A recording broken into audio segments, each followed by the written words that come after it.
Herzlich willkommen zum heutigen Gottesdienst. Die Predigt ist die Fortsetzung von der Auffahrtspredigt und wir werden das wieder zusammen gestalten, die Sozialdiakonin Regula Fessler und ich. Wir befinden uns jetzt in dieser Zeit zwischen der Auffahrt von Jesus und Pfingsten. Ich kann mir gut vorstellen, dass in dieser speziellen Situation viele Menschen sich hineinfühlen und sich ähnlich fühlen wie die Jünger damals. Weil wir jetzt sind zwischen der Lockerung vom Lockdown und wieder die konkreten Schritte in die Normalität. Wir stellen uns viele Fragen. Es ist eine Ungewissheit wie es weitergeht. Es ist ein Abwarten. Wir stellen uns die Frage, wann wird alles wieder normal wie vorher? Wann können wir wieder Gottesdienst feiern? Und viele andere Fragen beschäftigen uns. Ich habe mir die Zeit zwischen Auffahrt und Pfingsten immer ein bisschen so vorgestellt, wie wenn man im Wartezimmer beim Arzt sitzt. Vielleicht sitzt man da und hat Schmerzen und macht sich Gedanken, wie es jetzt wohl weitergeht oder was jetzt kommt. Ist es vielleicht etwas Schlimmes? Man sitzt da und hofft, dass der Arzt einem hilft. In dieser Not setzt man sein Vertrauen auf jemand anderes. Genau so haben die Jünger Jesus auch vermisst. Aber sie haben auch vertraut, dass er sie nicht alleine lässt, dass er sein Versprechen haltet und ihnen eine Hilfe schickt. Wie das genau gegangen ist damals, lese ich euch jetzt in ein paar Sätzen aus dem Anfang der Apostelgeschichte. Und als Jesus mit seinen Jüngern versammelt war, befahl er ihnen, sich nicht von Jerusalem zu entfernen, sondern auf die Verheißung des Vaters zu warten. Denn Johannes taufte mit Wasser, ihr aber werdet mit dem Heiligen Geist getauft werden. Noch in diesen wenigen Tagen. Die Jünger fragten Jesus und sagten: Herr, stellst du in dieser Zeit für Israel das Reich wieder her? Er aber sprach zu ihnen: Es ist nicht eure Sache, Zeit und Zeitpunkte zu wissen, die der Vater in seiner eigenen Vollmacht festgesetzt hat. Aber ihr werdet Kraft empfangen, wenn der Heilige Geist auf euch gekommen ist. Und ihr werdet meine Zeugen sein, sowohl in Jerusalem als auch in ganz Judäa und Samaria und bis ans Ende der Erde. Und als er dies gesagt hatte, wurde er vor ihren Blicken emporgehoben und eine Wolke nahm ihn auf, vor ihren Augen weg. Und als sie gespannt zum Himmel schauten, wie Jesus auffuhr, siehe, da standen zwei Männer in weißen Kleidern bei ihnen, die auch sprachen: Männer von Galiläa, was steht ihr hier und schaut hinauf zum Himmel? Dieser Jesus, der von euch weg in den Himmel aufgenommen worden ist, wird so kommen, wie ihr ihn habt hingehen sehen in den Himmel.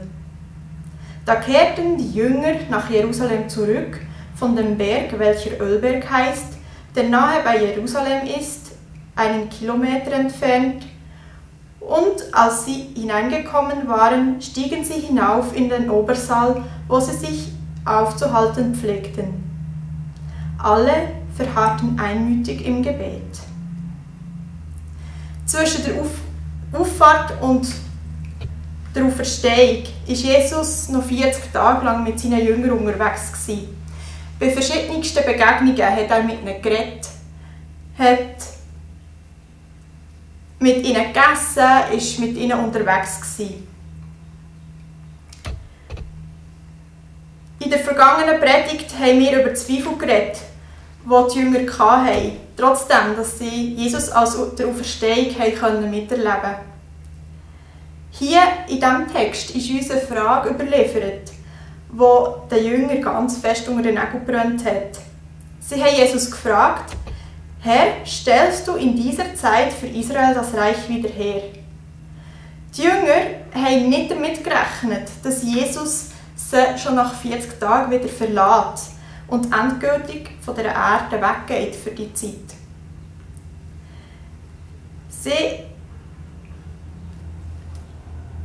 haben auch nicht ganz verstanden, dass selbst nach der Auferstehung, dass es um mehr geht als um ein weltliches Reich, das Jesus wiederherstellt.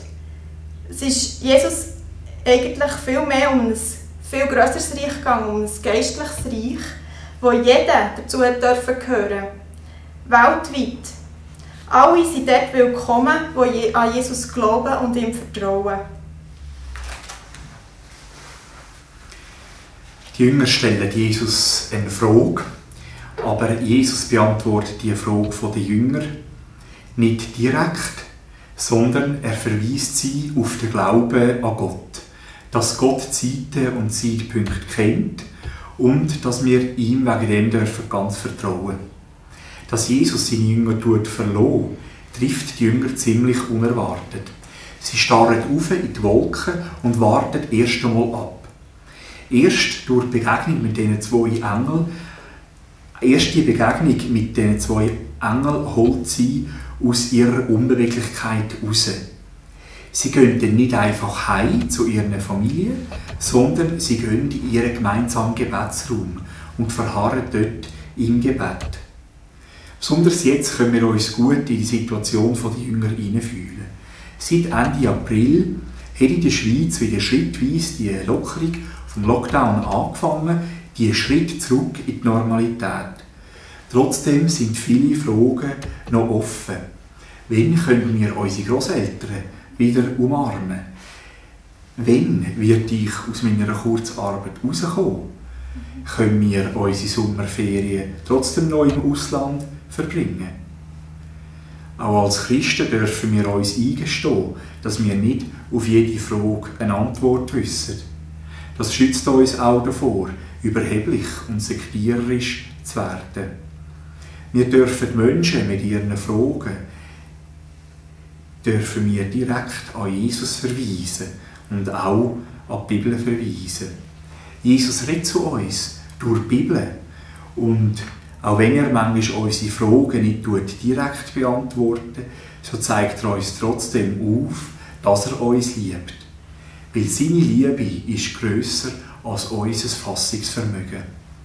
Jesus hat uns seine Liebe bewiesen, als er für uns gestorben und auferstanden ist und als er uns unsere Schuld vergeben hat.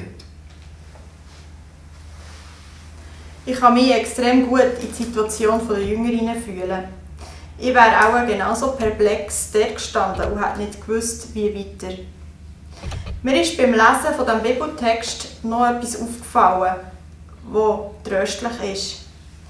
Jesus sagt, ihr werdet meine Zeugen sein. Es heisst nicht, ihr müsst meine Zeugen sein oder bemüht euch möglichst meine Zeugen zu sein. Es ist nicht ein Befehl, sondern es ist ein Versprechen. Es ist eine Befähigung. In dieser Wartezeit geht es nicht darum, um Vertrauen. Der Heilige Geist wirkt das in uns, dass wir Jesus Zeugen sein können. In dieser Wartezeit dürfen wir ihm vertrauen, dass er da ist. Wir dürfen wissen, dass er grösser ist und bereits weiss, wie es weitergeht, auch wenn wir vielleicht noch nicht über den Berg sehen. In der Parallelstelle vom Matthäus-Evangelium heisst es als letztes, das Letzte, was Jesus zu seinen Jüngern sagt, geht hin und macht zu Jüngern alle Nationen. Jesus hat seinen Jüngern einen riesigen Auftrag gegeben und dann verschwindet er einfach. Ich habe das immer überwältigend empfunden und bedrückend. Wie soll ich denn Zeuge sein von Jesus und so einen riesigen Auftrag erfüllen? Mit all meinen Fehlern, mit all meinen Zweifeln. Für einen Menschen wäre der Auftrag von Jesus gar nicht bewältigbar. Jesus sagt,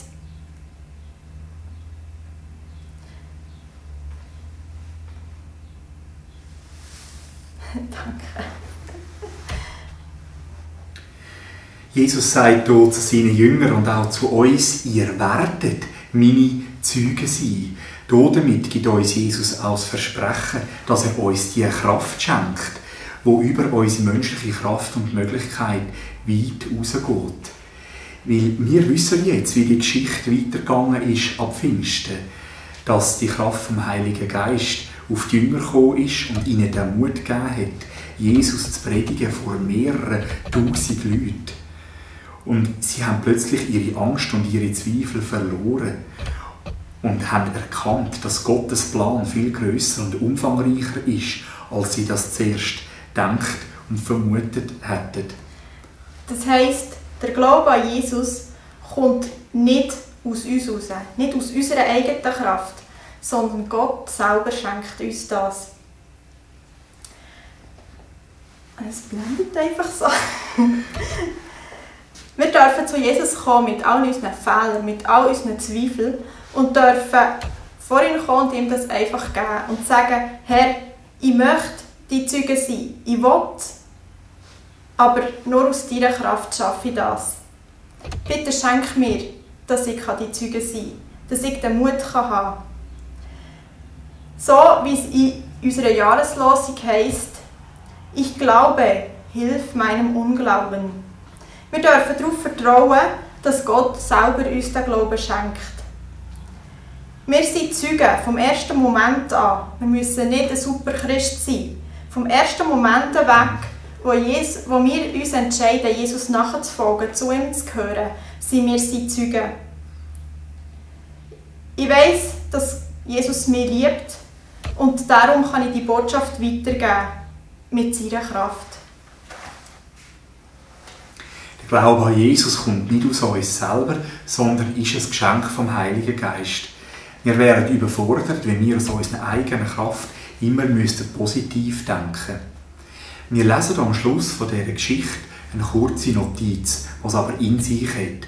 Dort heisst es, alle verharrten einmütig im Gebet. Die ersten Jünger haben ihre Kraft aus dem Gebet gezogen, aus dem Reden und Ringen mit Gott. In dem Moment ist es schwieriger, zusammen zu beten. Aber man kann zum Beispiel via WhatsApp, E-Mail oder Brief Gebetsanliegen austauschen, miteinander. Und das Geniale ist, dass wir uns ja nach Pfingsten befinden, dass wir nach Pfingsten leben und dass der Heilige Geist uns verbinden mit Gott und auch untereinander.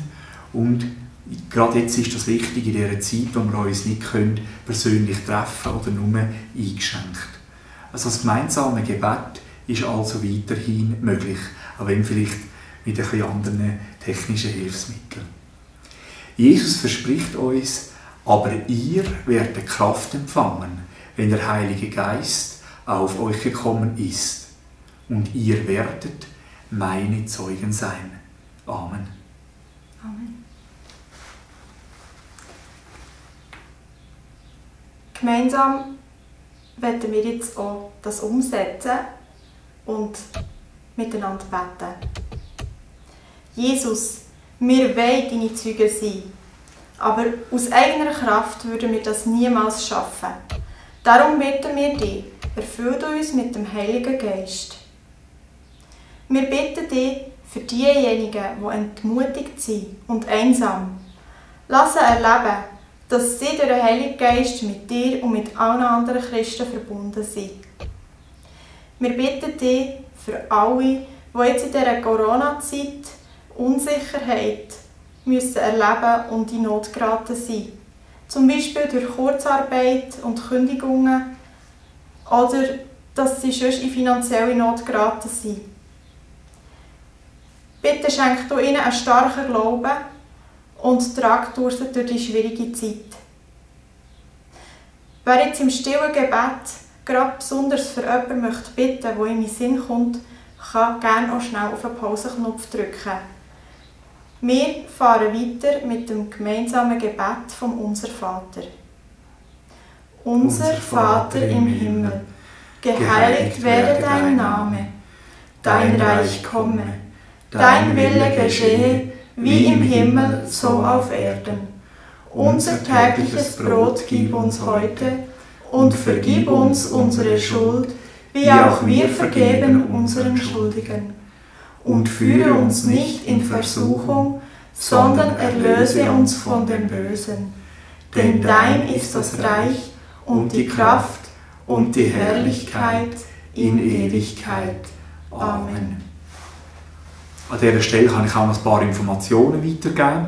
Herzlich danken wir ihm Mike für seine Unterstützung bei dem Videogottesdienst. Die Kollekte, die wir heute zusammenlegen, ist unsere Sammelkollekte für die christliche Fachstelle für Ehe, Familie, Erziehung und Lebensberatung in Aarau. Der Dr. Beat Tanner leitet die christliche Fachstelle mit seiner Frau Anna Rös. Auf Grundlage von Jesus und von der Bibel bietet sie christliche Seelsorge an. Ich empfehle Ihnen die Kollekte ganz herzlich und danke Ihnen für alle Ihre Spenden. Kontoangaben finden Sie auf unserer Homepage www.kirchengemeinde.ch oder unter den weiterführenden Informationen zu dem YouTube-Video. Ich spreche den Segen, es ist das Versprechen, das Jesus Christus uns weitergibt. Aber ihr werdet Kraft empfangen, wenn der Heilige Geist auf euch gekommen ist, und ihr werdet meine Zeugen sein. Amen.